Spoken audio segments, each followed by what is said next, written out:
Hi guys, my name is Grace Yeager, and for Teach Back number 2, I decided to focus on the topic of effects of aging on the nervous system and also the disorders that you can get from aging on the nervous system.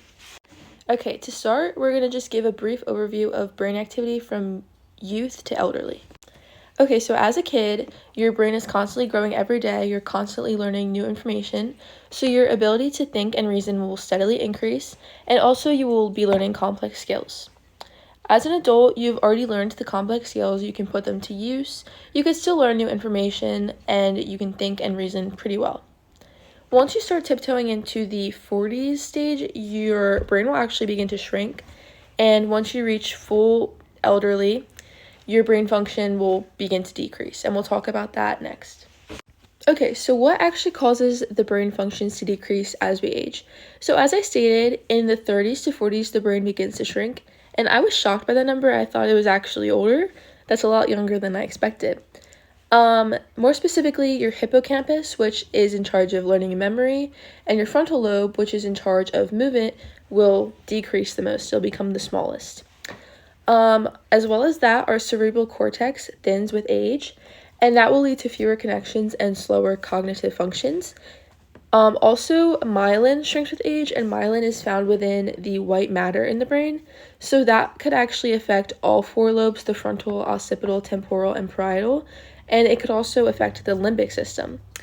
As well as all of that, different levels of chemicals are being released in the body, different levels than we've been used to in years past. So a lot is changing, a lot is going on, and it'll lead to some symptoms.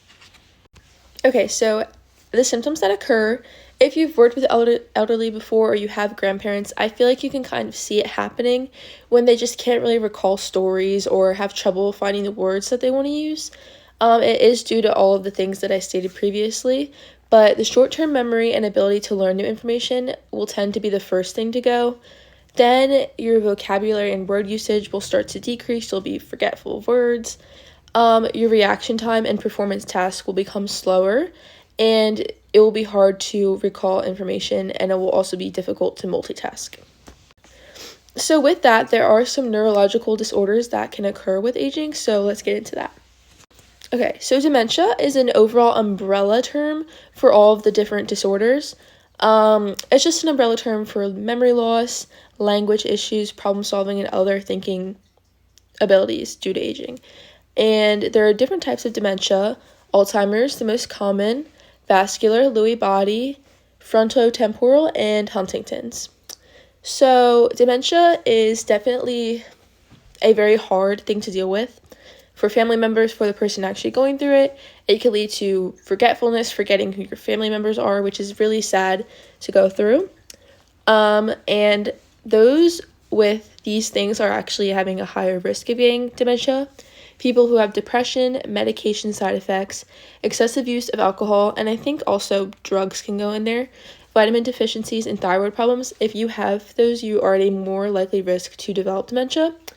Also, this is my own personal opinion. Studies haven't been found yet because it's more so the younger generations, but I think that short videos like TikTok and other things will also lead to a higher risk of dementia because our brains just don't have the capacity to concentrate for long anymore, and I'm definitely interested to see how that will affect our brain growth and regression as we grow older.